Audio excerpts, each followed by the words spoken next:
हमारे भीतर यदि कल्याण की ऊर्जा है, प्रेम की ऊर्जा है, सबके लिए हम अच्छा सोचते हैं, अच्छी भावना से युक्त रहते हैं, तो ब्रह्मांड की शक्तियाँ, जो पवित्र ऊर्जाएं हैं, देव शक्तियाँ हैं, वो हमारे से संपर्क स्थापना शुरू कर देती हैं, हमसे कांटेक्ट करने लगती हैं। जो व्यक्ति जितना भलाई के रास्ते पर चलता है, जितना सत्य के रास्ते पे चलता है, धर्म के रास्ते पे चलता है, जो अच्छा सोचता है, मीठा बोलता है, वो उतना ही ज़्यादा हायर प्लेन्स की तरफ, जितने भी ऊंचे आध्यात्मिक पद हैं, हायर स्पिरिचुअल रियल्म्स हैं, वहाँ पर अपने आप ही उसकी मूवमेंट होती है, गति होती चली जाती है, उसकी ऊंचाई अपने आप ही बढ़ती जाती है, आध्यात्मिक रूप से वो उन्नत होता चला जाता है। तो हमें सबसे पहले तो ये समझना है कि हमें अपने अंदर कैसी ऊर्जा का निर्माण करना है। क्या हमें नेगेटिविटी का निर्माण करना है या पॉजिटिविटी का निर्माण करना है? देखिए, सबसे पहले तो ये डिसाइड कर लेना चाहिए। अगर हम चाहते हैं कि हम पॉजिटिविटी की तरफ चलें, हम अच्छाई की तरफ चलें, आध्यात्मिक बने, तो उसके लिए हमें क्या करना है? तो सबसे पहले हमें करना है अपने विचारों के ऊपर ध्यान देना। आप चाहते हैं आध्यात्मिक रूप से उन्नत होना, खुश रहना, स्माइल करना, तो हमें उसके लिए वैसी ऊर्जा का निर्माण करने के लिए, वैसी पावर को जनरेट करने के लिए सबसे पहले अपने मन का शुद्धिकरण करना पड़ेगा, अपने थॉट्स के ऊपर वर्क करना पड़ेगा। ये हमारे जो थॉट्स होते हैं, ये जो हमारे विचार होते हैं, जो मन में चीज़ें चलती हैं, यही डिसाइडिंग फैक्टर्स होते हैं जो हमें प्रोपेल करते हैं, जो हमें धक्का मारते हैं, जिससे हम कोई भी कर्म करते हैं। अगर आपके अंदर कोई अच्छाई का भाव आया, आपके अंदर दान धर्म का भाव आया, अच्छा विचार आया, तो आप क्या करेंगे? आप अच्छा कर्म कर देंगे। तो ऐसे ही ध्यान रखना है, हम जो काम कर रहे हैं उसके पीछे ये देखिए कैसा विचार हमारे सबकॉन्शियस के अंदर रोटेट होता है, हमारे मन की गहराई में, गहरे तलों में कौन सा विचार हमारा चल रहा है। तो उन विचारों की तरफ हमें ध्यान देना पड़ेगा, अपने विचारों को शुद्ध करना है। कभी कभी क्या होता है, हमारे घर के किसी व्यक्ति ने हमें कुछ कह दिया, हमें बुरा लग गया, हमने कुछ गलत सोच लिया कि ये तो ऐसा ही है, ये तो स्वार्थी है, ये तो अपना ही सोचता रहता है, इसको तो मेरा ध्यान ही नहीं है, या ये तो हमेशा मेरी फीलिंग्स को हर्ट करता है, ये तो कभी समझता ही नहीं है। तो किसी ने कुछ कह दिया, हम बुरा मान के बैठ गए, तो हमारे मन में क्या हुआ? नेगेटिव विचार आया। अब वो नेगेटिव विचार लेकर हम बैठ गए। अब हमारे माता पिता ने डांट दिया, या बच्चे से कोई लड़ाई हो गई, या गुरुजी ने डांट दिया, तो आपके मन में कोई गलत विचार आ गया। आपको लगता है पता नहीं मेरी क्यों डांट लग गई, मुझे क्यों कह दिया, मैं तो ठीक था, या इतनी मिसअंडरस्टैंडिंग क्यों हो गई। तो आप एक नेगेटिव थॉट लेते हैं, अब वही नेगेटिव थॉट आप रोटेट करते जाते हैं। अब क्या होगा? वो नेगेटिव थॉट आपके अंदर चलेगा। अब नेगेटिव थॉट जितना आप रोटेट करेंगे, जितना आपको वो चीज़ याद आएगी, जितना आप वैसा सोचते जाएंगे, तो क्या होगा?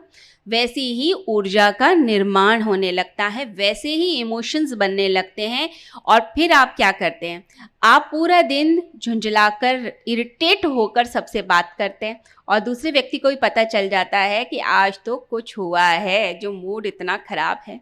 व्यक्ति पांव पटक के चलेगा, काम ठीक से नहीं करेगा, तो कर्म पर असर आ गया।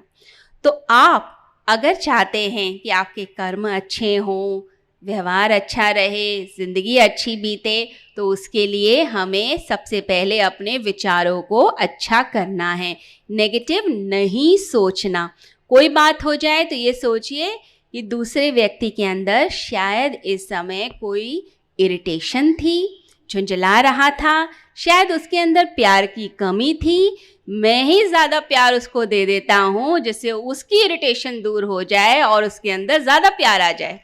मैं अपनी तरफ से एफर्ट कर देता हूँ। तो मुझे एफर्ट करना है, मुझे हमेशा स्वर्ग जैसा एनवायरनमेंट अपने आसपास बनाना है। हम सभी चाहते हैं स्वर्ग जैसा एनवायरनमेंट हो, अच्छा घर हो, सभी प्यार से बात करें, मीठा बोलें।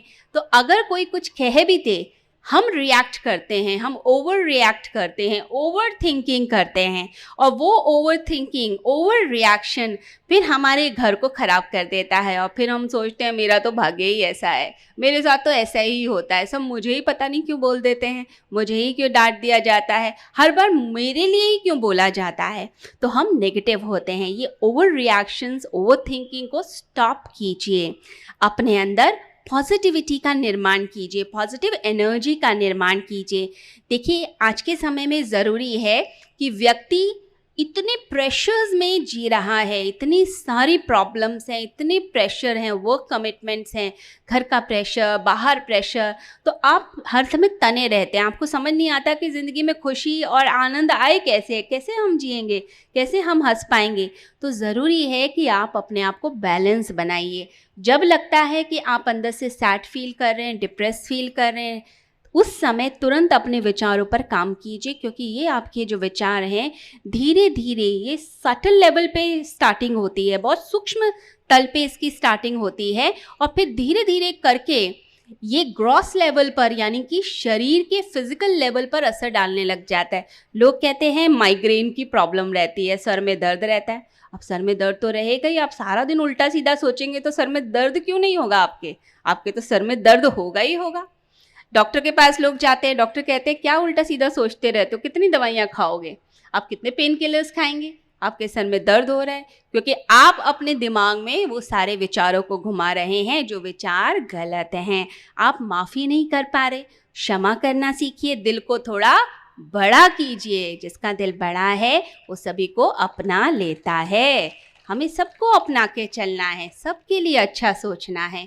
जितना अच्छा सोचेंगे आपके चेहरे पर दिखाई देगा। देखिए, आप खुश होते हैं तो कैसे आप मुस्कुरा रहे होते हैं, चेहरा कितना चमक रहा होता है। तो कोई मेकअप करे ना करे, उस दिन वो बहुत सुंदर दिखाई देता है। और आप अंदर से दुखी हैं, कितने भी आप अच्छे कपड़े पहन लीजिए, मेकअप कर लीजिए, दूसरे को पता चल ही जाएगा कि कोई तो बात है, ये छुपा रहा है। तो इसलिए मन के विचारों को अच्छा करना, पॉजिटिव रहना, क्षमा करना और आगे बढ़ जाना, कोई बात नहीं। कुछ चीज़ों को इग्नोर करना हमारे लिए ज़रूरी है। देखिए, जब रिलेशनशिप्स होते हैं, घर के संबंध होते हैं, हमारे ऑफिस का प्रेशर होता है, काम का होता है, तो कई बार कुछ कुछ चीज़ों को नज़रअंदाज भी कर देना चाहिए, इग्नोर भी कर देना चाहिए। आप हर छोटी छोटी बात में उलझ रहे हैं तो कैसे चलेगा। एक व्यक्ति जो सामने दूर एक मंदिर की तरफ जाना चाहता है, रास्ता है बिल्कुल सीधा सीधा रास्ता है, सीधी रोड है, अब सामने मंदिर है, उसे मंदिर की तरफ जाना है। अब वो भी जानता है कि उसे मंदिर जाना है, लेकिन उस रास्ते के आसपास हैं कटीली झाड़ियाँ। अब एक झाड़ी ईर्ष्या की उसे बुलाती है और व्यक्ति उसकी तरफ मुड़ जाता है, ईर्ष्या की तरफ। एक झाड़ी क्रोध की बुलाती है, वो उसकी तरफ मुड़ जाता है।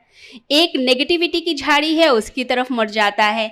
तो जो व्यक्ति बार बार सीधे रास्ते पे सीधा न चल के कभी क्रोध की तरफ, कभी ईर्ष्या की तरफ, कभी नेगेटिविटी की तरफ, कभी चीज़ों को अपने अंदर होल्ड कर लेता है, रोक के रख लेता है, बुरा मान के बैठ जाता है, वो इतना लहूलुहाल हो जाएगा कि जो सीधा रास्ता है परमात्मा का, मंदिर का, वो वहाँ नहीं पहुँचेगा, बल्कि वो उन्हीं झाड़ियों में उलझा उलझा घायल होकर वहीं पर ही रह जाएगा।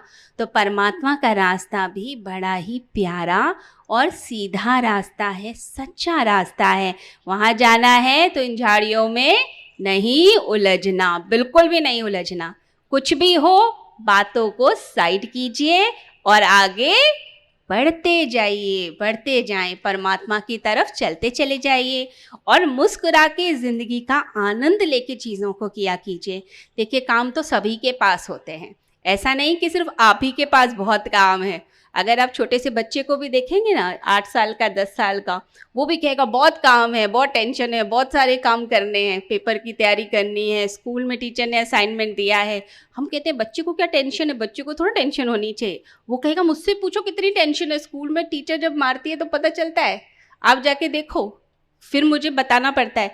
तो बच्चे को भी टेंशन होती है, हर व्यक्ति के पास टेंशन है। लेकिन ज़िंदगी जीने का तरीका सीखिए। हर चीज़ को हम बर्डन बना लेंगे, सर पे बड़े बड़े रॉक्स पत्थर रख कर चलेंगे, चट्टानें रख के चलेंगे, तो कोई व्यक्ति अगर सर पे चट्टान रख के चल रहा है तो क्या वो चल पाएगा? वो कभी नहीं चल पाएगा। उसके पैर ऐसे भारी होने लगेंगे, वो लुढ़कता हुआ और धीमी गति से दुखी मन से जाएगा। तो सर के ऊपर ये जो बोझ हमने उठा रखा है कि मुसीबत का, ये काम करना है, चीज़ें करनी है, वो व्यक्ति मुझे ये बोल देगा, ऐसा हो जाएगा, वैसा हो जाएगा, इतने भारी विचार, इतने नेगेटिव विचार जो हम अगर लेकर चलेंगे तो कभी भी हम अपने लक्ष्य तक नहीं पहुंचेंगे। और अगर पहुंच भी गए तो वहां जाकर हम उसका आनंद कभी नहीं उठा पाएंगे। तो आनंद उठाना है तो गुनगुनाते हुए, आराम से और प्यार से अपने काम को किया कीजिए। तो जो काम किया जाता है उसमें एन्जॉयमेंट लेकर आइए, हंसते हुए, गुनगुनाते हुए, मन को शांत करते हुए। ऐसे हमें कर्म करने चाहिए। और साथ ही साथ एक बात हमें ज़रूर ध्यान रखनी है कि परमात्मा पे और गुरु पे विश्वास अपना अडिग रखना है कि मेरा भला ज़रूर होगा, होता ही रहेगा, परमात्मा और गुरु मेरे साथ हैं।